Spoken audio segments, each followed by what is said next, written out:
What's up, metalheads? I am back. I haven't done this in a while. I haven't done like an album review or a song review. This time I'm going to do something a little bit different. I changed the name of this used to be called the Metal Block. I changed it to the Rock and Metal Block because I was getting kind of pigeonholed into, couldn't really talk about other bands that I liked that are just rock, without someone saying, oh, that's not metal, the gatekeepers and stuff. That's why that intro I kind of inspired. Just so you know, that intro was created musically by AI. I like to be transparent about that. I'm just messing around. I know there's a controversy about using AI stuff, but the lyrics are mine. I put the lyrics in. I just said, hey, give me a song that sounds like just metal or whatever. But yeah, like I would never use it for like any kind of a financial gain or whatever, or try to trick people into thinking that I wrote that myself or anything. I did write the lyrics though. There's a AI pop star out there who I guess the lyricist, the human lyricist, is making all this money off. I'm thinking about shit. Maybe I'll just create like a fake AI band or something and just make some money and don't tell anybody who it is. Of course, I just told you. Anyway, I'm here to review. He's a friend, and I'm a fan of his music. When you have friends that are in bands, I don't know if some of you guys are musicians or in bands. If you've been in a band a long time, you ever have those friends where it's like they're in a band too, and you find yourself kind of hard to be a fan of their music because you know them so well, or because you guys are friends. You're not really competitors, but maybe you are a little bit of competition in there. I've had those types of relationships with other band members that were friends as well, where it's kind of hard to like really sort of like their music or be a fan of their music, even though I loved what they did and was respecting what they did. BlaK is a different case because I actually really do love his music. I think he's really great. I've watched him progress over the years with his band Black SundaY. Way back in the days of Hollywood with Will-O-Wisp, his band, which I don't really remember a whole lot of because I was drinking a lot back then. But I was drinking a lot, so I kind of don't remember what band he had. I know he's told me a million times, and whether we played McReds or something together. Yeah, but that's how far back we go. As far as back in the like mid '90s and stuff like that. Didn't really hang out a whole lot in person back then. But over the time on Facebook, we got to know each other really well and become really good friends. But again, like I've always liked his music. Early on his earlier stuff. What I love is his voice now has gotten to a point where it's his own now, and he's actually creating really good melodies with it. He's writing good, because in the past, I mean, he had some good stuff in the past, but I kind of felt he was going a little bit too much Danzig-y kind of. Like I could tell that was his influence. And so like a lot of the songs, he had almost kind of the same kind of melody that Danzig would use, because Danzig, you hear one of his songs, you hear them all kind of like Rob Zombie. Whereas Juan wasn't like that, but he had that similar thing. But over the years, I've been noticing how he has taken his voice to different levels. But he's also plays with a lot of different musicians, and he's got a lot of different projects. He's got 2 bands right now, probably 3 or 4, but the 2 that I'm known of right now that we're going to talk about is Until We Are Dust. That's a newer one. And then the other one is Black SundaY. That's his main band. That's the band he's always had. And from what I understand, Until We Dust was formed recently. It's some of the same members that have that's from Black SundaY. They're from Indianapolis, Indiana. Juan used to be in LA and everything, but he moved there and stuff. And yeah, so it is. And also Artificial Zero, which is Justin Hall, the producer. He works with them a lot, and he worked with me and Juan on we did a song called one of the Living. Am I getting that right? It's a Tina Turner song. Let's see. It's on the Until We Dust record. Put that on there. Yeah, One of the Living. From the Mad Max. I'm so bad with song titles. Anyway, we did that together. It was me, Juan, Gene Miyake, if I'm saying his last name right, and then Justin Hall. Gene did bass. So I did all the guitars and the guitar solo and all that stuff on there, and that was really cool. Let me show you a little bit of what we're going to talk about. We're going to review one of the first songs from Until We Are Dust. We're going to review that song first. Let me give you a little bit of taste of what they kind of look like live. It's kind of cool. We got the maniac looking guy or girl on stage, the Jason mask on. Man, you go there and you don't see any breaks out of machete. You're like, oh shit, something's gonna go down. Anyway, let me share the screen here. Share screen. Okay, there we go. Been a while since I did this. The album this song that we're going to be reviewing is called Like a Bullet, I believe. Yeah, Like a Bullet. It's the last song in the album. So if you could see this, this is our Bandcamp. Until We Dust, that's the album cover right there. All right. And then Shadow Play and Alleyways Part 1 is the album. As you can see, it's got a lot of tracks, and he's worked with a lot of people. And as you can see here,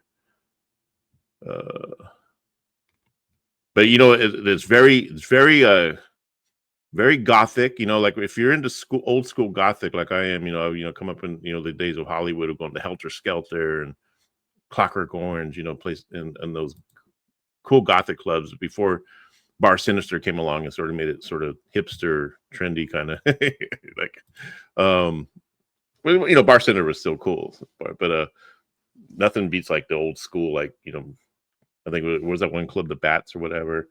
And then, Helter Skelter. Here in Portland, Oregon, we got the Coffin Club. I think Juan's band would go over really well there. But let's check out the song Like a Bullet. And then after that, we're going to check out Black Sunday, his other song called Mass Graves. And that's featuring Akiko Sampson. And I guess she's from a band which I never heard of called Yama Uba.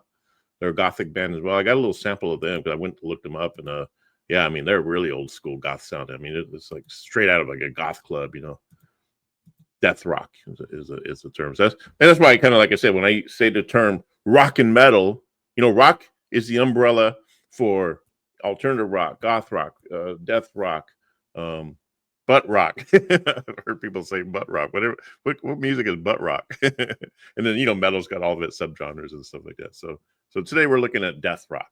All right, and so let's check out this song. Now, from what I understand, this song is Like a Bullet. It was inspired by the Charlie Kirk shooting.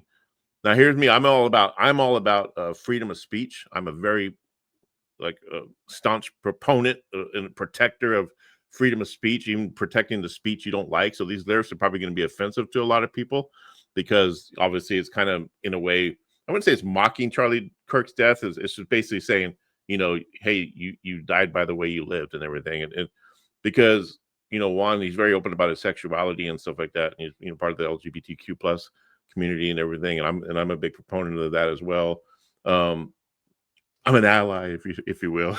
I want to be that guy. I'm an ally, but I am, because I'm there for all of the communities like that. But I can understand why Juan would write lyrics like this because Charlie said a lot of mean and hurtful things. Now, me personally, I don't believe he deserved to die the way he did from it. And actually, there's actually some conspiracy theories coming out that's kind of making me wonder because probably more than the JFK assassination. I mean, it's starting to look like this shit was planned out big time. But anyway, so even though he got shot and blood squirting out, I saw the video and everything. Regardless of what he did and what he said, he don't deserve to die that way. But he did say a lot of mean, hurtful shit to people. He wasn't a very good person in that regard. I did enjoy watching. I'm going to be honest. I enjoyed watching his debates. I enjoyed watching some of the hardcore liberals that he would debate and watch them own him. But then I'd also see him own them as well.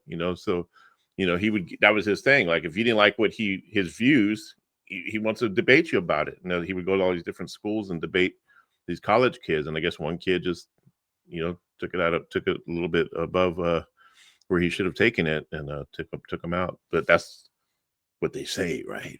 There's a conspiracy. So let's check out. This song is called Until We Are Dust. This is by Until We Are Dust. This is Like a Bullet. It's the last song in the album. Oh, go to their Bandcamp. And plus, I'm going to put a link in the descriptions of all the places where you can buy it and check out Juan BlaK's music from Black Sunday and Until We Are Dust. All right, so here we go.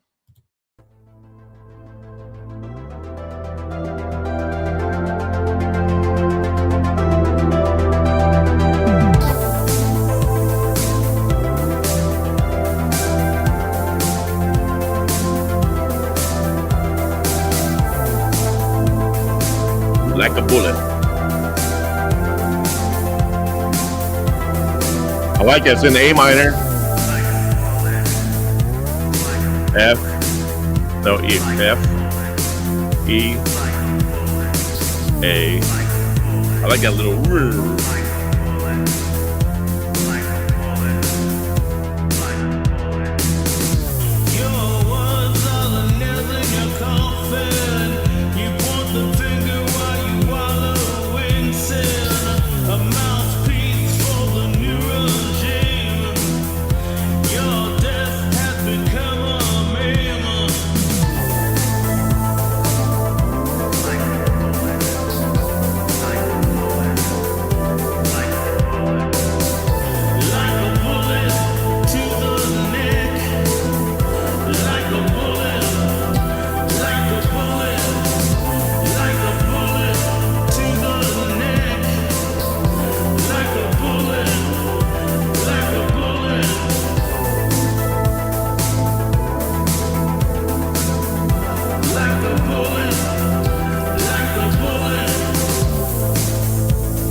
Yeah, I like that.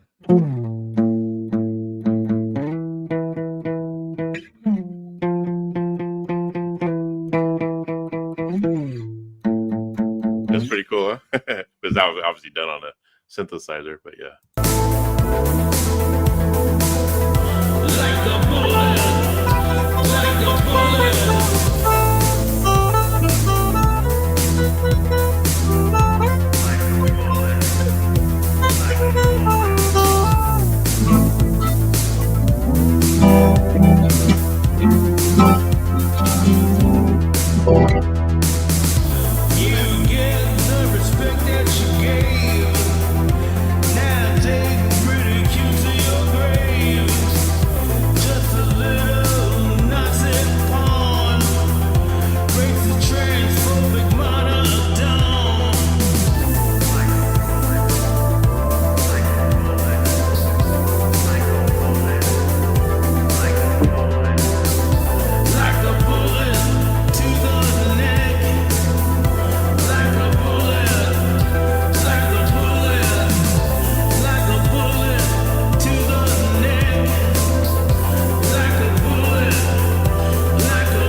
Yeah, that was really cool. So if you notice, like, and that's the thing about like a lot of this goth death rock, where it's like I tell you, it sounds like it's like you're in a cool goth club, you're doing the dance and all this stuff like that. There's really not a whole lot of room for arranging. In other words, you're not going to have like all these different like pieces to it. It's just going to be that one all the way through. But then you got all these little melodies that are climbing over everything. I like it. It was in A minor, like I said, it was messing around on the guitar, A minor to E to E minor to F, and then back to E minor and all that stuff like that. But Yeah, really cool arrangement in that regard. It just, and I like songs like that. I like songs that go all the way through one rhythm, and then you got all this cool stuff stacked on top of it, these melodies and stuff. There's only one little critique I have to have about it, and I don't know if it was done intentionally, but there are some little bit of timing issues when he's singing over the like a bullet. There's some, it sounds like it's slightly off time in certain areas, but it sounds kind of cool. Like, in other words, like, I don't know, maybe not the average listener will pick that up. And again, if it was intentional, that's even cooler, because yeah. But some of the lyrics, like I said, like a bullet to the neck, like a bullet to the neck. Obviously, fastest ideology. You're a simp for white supremacy. You die as you live. You get back all the hate you give. So that's pretty much like, and he describes the song as about the sickness of worshiping horrible people. It also pertains to certain figures in the news at the moment, as of course he's alluding to Charlie Kirk. But yeah, I mean, but he's got a point there. I mean, we're living in an age where, like, the people that are most horrendous are being worshipped. I mean, I remember when it was like a bad, and it's still considered a bad thing to call somebody Hitler. Like, how many people freak out when they hear that someone called Trump Hitler when he does things that are Hitlerish, like, but just nobody wants that name. And but we're at a point where people who are just as bad as Hitler as far as their attitudes, and maybe they're not as bad as Hitler. Like, I don't, no disrespect to the Jewish people, because obviously nothing can be as bad as all those millions that were killed. But I'm just saying, as far as the mentality, the ideology that Hitler had, it's actually now being kind of worshipped and praised. And, so a song like this can actually, wake people up to that. And yeah, so a really cool song. What'd you think of that? As far as I had to take a pause there. Production wise, it's really good. It's like, it's very dynamic sounding. I didn't see any production credits. I should have asked Juan about who produced on that one, or as far as mixed it and everything. Obviously it was someone in the band, probably, or him. But yeah, very well produced, very well, like I said, it could have been Artificial Zero, Justin Hall. I know he does a lot of stuff for Juan, if he did anything on that. But yeah. So now let's check out the other piece. This song is actually really good. This is by SundaY, and it's called Mass Graves. Let me show you let me see if I got the artwork here. Yeah, SundaY, Mass Graves, featuring Akiko Sampson. Now, wasn't familiar with her, but again, she's in a band called Yama Uba. And I'm going to play a little sample of Yama Uba, just so you guys get an idea of, this, like I said, and when I use the term goth, I also mean dark wave, post-punk, that whole, I always kind of forget to use those kind of terms.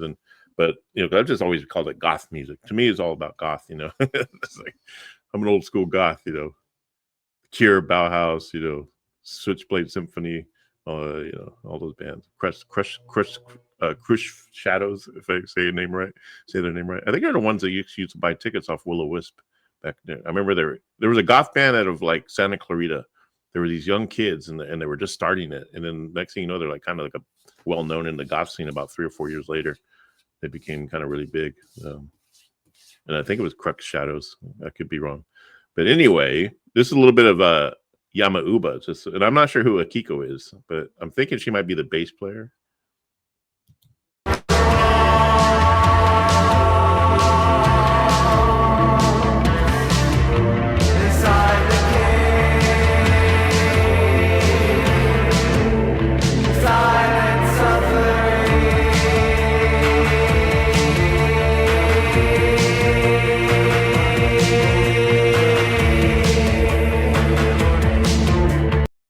So pretty cool. I'm gonna have to explore them a little bit more, maybe even get them on the show. That'd be kind of cool to talk to them about their music and how they go about it and all that good stuff. I'm always fascinated by the songwriting aspects of, no matter what genre of music you're into, whatever. My whole thing is about the breaking down the songs, how they're written, what's the process. Are you sitting in a room with each other, or are you just sending files to each other? Like, nowadays people do that. Are you phoning it in? Things like that. But there's just so many ways to do it now. And so let's check out this song called Mass Graves by SundaY. This is Juan's main band. Like I said, a very good band. You check out their whole catalog. Let me before I play the song, let me show you real quick what they're like on Bandcamp. All right, share screen. How do you share screen, Ian? Oh yeah, here we go. Mass Graves featuring Akiko Sampson. There you go. Yeah. So there's the artwork. You can buy it. Always encourage you to buy the album. Buy it when you're on Bandcamp and you like something, buy it. I mean, even if it's just a digital, buy that shit because they gotta eat. Shit ain't cheap out there anymore, man. We got a fucking maniac in the White House. Fucking sell all of our shit to fucking Argentina. And if you don't like my opinion of that, then you know where the delete button is or where the skip button is. Nah, I respect everyone's political views. I'm the type that I could separate someone's political views from their art or from what it is they do professionally, as long as they're not super total assholes, just total hateful people. I don't believe Ted Nugent's a hateful person. I could always love his guitar playing and his old music, but I have no relation to his views or whatever about a lot of things. Anyway, forget about that. BlaK SundaY, Mass Graves. Here we go.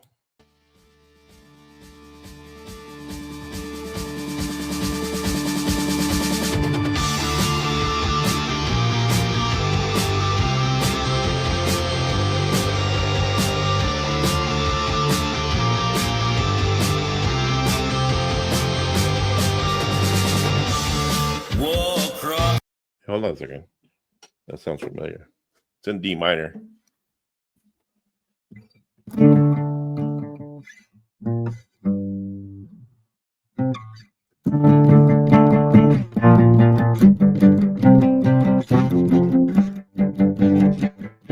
That's kind of a cool change, the way it's just, because you would think it would just go. But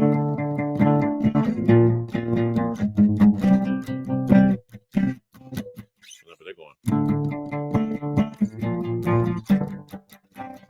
Yeah, that's kind of cool. Wish I would have thought of that. Just kidding. Here we go. War on our land. War on your own people. There's blood on your hands. Suffering is your commerce. Our pain is your joy. To you our lives mean nothing. We only are your toys.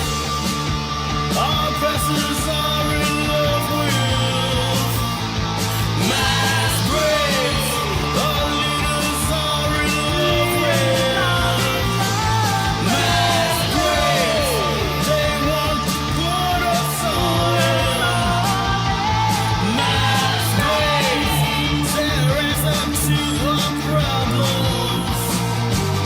Mass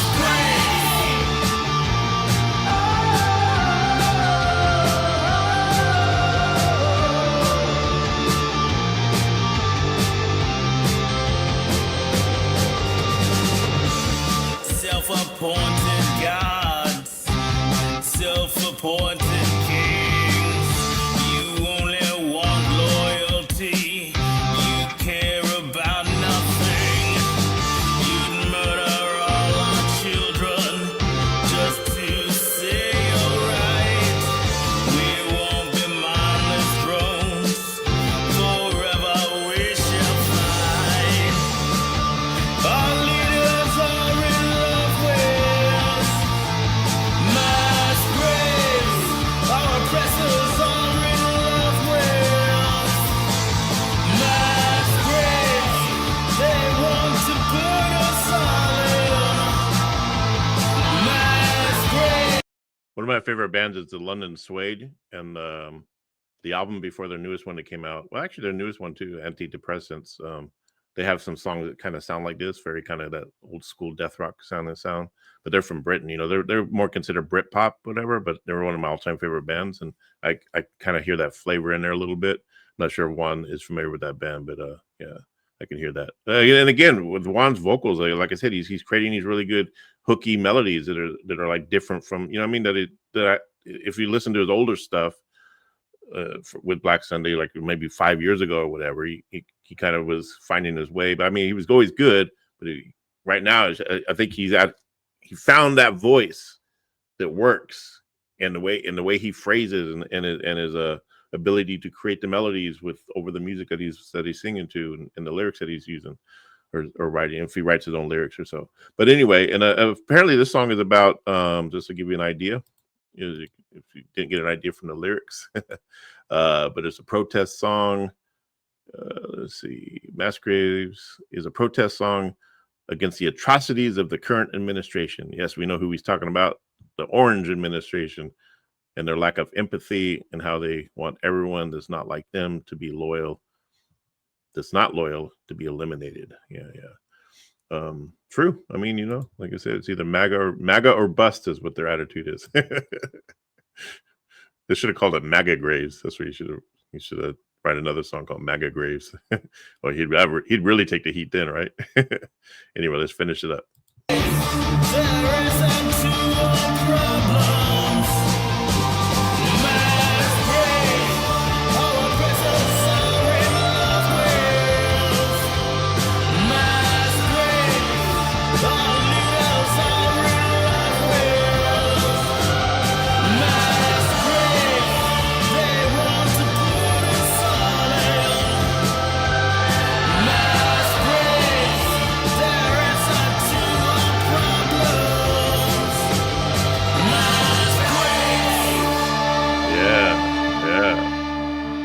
You see it available on Spotify, iTunes, or Apple Music, YouTube, and Bandcamp. Hey, wait, you just heard that one.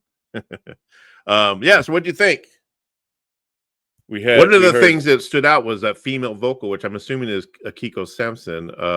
Very well done with that. I mean, it was in the perfect spots of the song. Now this song had a good arrangement to it. Again, remember the other song was that one straight all the way through.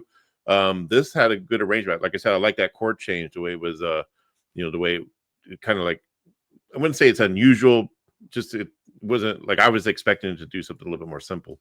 But yeah, it was really good. But yeah, the female vocals was really good there. I mean, she's a good singer, obviously.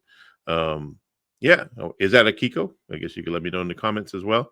But yeah, very good song, very good song. This song I can see, in that's the one thing.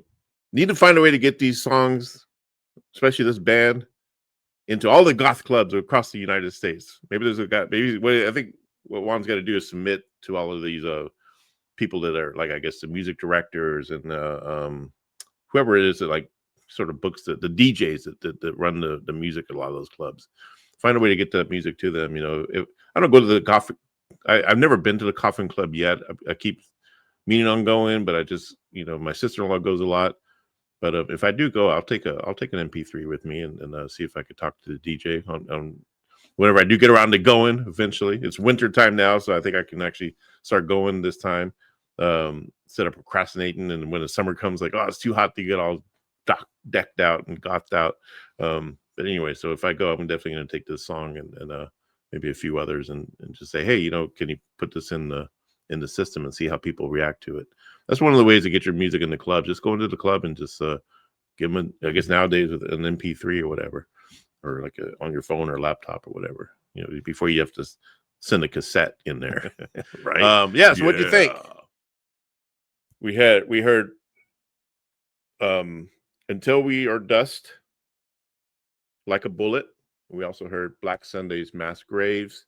Two really cool tracks. Again, this is all Juan's projects, and he's got all these rotating members. I guess some from the one from BlaK SundaY, and then he's got these guests coming in like Akiko Sampson. I would like to actually get them on the show eventually when I get back into interviewing some guests, which is coming up soon. My last guest was Jesse Snyder, D. Snyder's son, talking about his new album and stuff. That was a really cool one. And again, go back and check my channel. You'll see some interviews with Juan BlaK and talking BlaK SundaY. And I've also done some stuff on his show. We do plan to do a challenge where we're going to do Satan's Blood. It's this chili extract. It's like 3 million Scoville heat units. And so we're going to like just do it on his show or whatever. Guess we'll decide on whose show we're going to do it on. Probably most likely his, and just talk music and eat a chip with that sauce and see how far we could survive with our faces like freaking burning off and shit. Anyway, so yeah, that should be fun. But yeah, and so yeah, I wouldn't mind getting him and Akiko Sampson on the show, and maybe some other members, and just talk about the whole over process, the production process. Justin Hall as well. If he had anything, I'm pretty sure he had a lot to do with these as well. I could be wrong. You know, you can always correct me in the comments there. But yeah, because he's an amazing producer and mixer and all that good stuff. He's been doing it for a while. And he's got his own stuff going. He's got a nice studio. If I lived where he lived, I'd have my record done by now. I'm just, like I said, I'm kind of technically retarded on getting this stuff done. And it's not a lot about that. A lot of it's just my day job. It's just taking up so much of my, to where I can't sit down and just focus on laying down my tracks and getting them to where I can put out the record, you know, because I have these songs written. I got like 8 to 10 songs pretty much done. I have, like, you know, 6 of them are actually completely done, and then the rest are like halfway, 90%, you know. Thought about going the AI route, because I just discovered on SundaY you could put your full song into it and it actually completes it for you and all this stuff like that. I would never do that. I would never put that out for myself, just because I just wouldn't feel good about it. But I like the idea that it kind of gives me an idea of what my song can sound like once it is done. But yeah, that's the only thing that was useful for that SundaY AI app or whatever. I guess it's good for like making demos and things. But I could also make my own demos just using Soundtrap and or Logic or whatever. But yeah, that's what I got going on. So yeah, so hope you enjoyed this on a Sunday. The rock and metal block is continuing to, you know, follow me on TikTok. That's where a lot of the action is, as far as the stuff I'm posting. Just look it up, the rock and metal block on TikTok. I'm not sure what the I think I got the QR code here. I think, let's see, maybe you can zap your phone if that works right there. Zap it. How does it work? Zap it. The rock and metal block is on TikTok. The rock and metal block is on TikTok.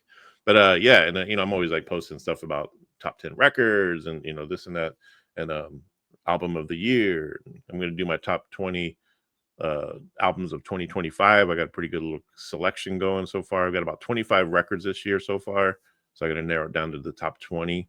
And yeah, but anyway, so get out there and check out. I'm going to put links in the description, so you can get out there and go to the Bandcamp and buy this music, listen to it, buy it, you know, support local artists, independent artists, nationwide artists, you know. Not sure if they plan on going tour or anything like that, you know. I guess you could always check in with them and join their mailing list in case they, you know, something happens where they're able to start touring some cities and get out of that Indianapolis, play some bigger places. I guess Indianapolis is pretty big, but yeah, but you definitely want to get out there and play some more places. You know, finances permit. These days we can't take the chances we took when we were younger, where we just go for broke and just go freaking tour in a van and get fucked over by club owners and shit like that, and then go home broke. But we had a good time because the shows were good. Nowadays you got to be strategic. It's got to make sense. Anyway, so yeah, so that's it. Be kind to yourself. Be kind to everyone else. Don't let the Charlie Kirks out there and the Donald Trumps take you down. You know, they're going to get theirs no matter what. However they get it. But again, I don't wish death on anyone. But if Donald Trump died, I'm not going to cry about it. Anyway, yeah. So horns up and peace out.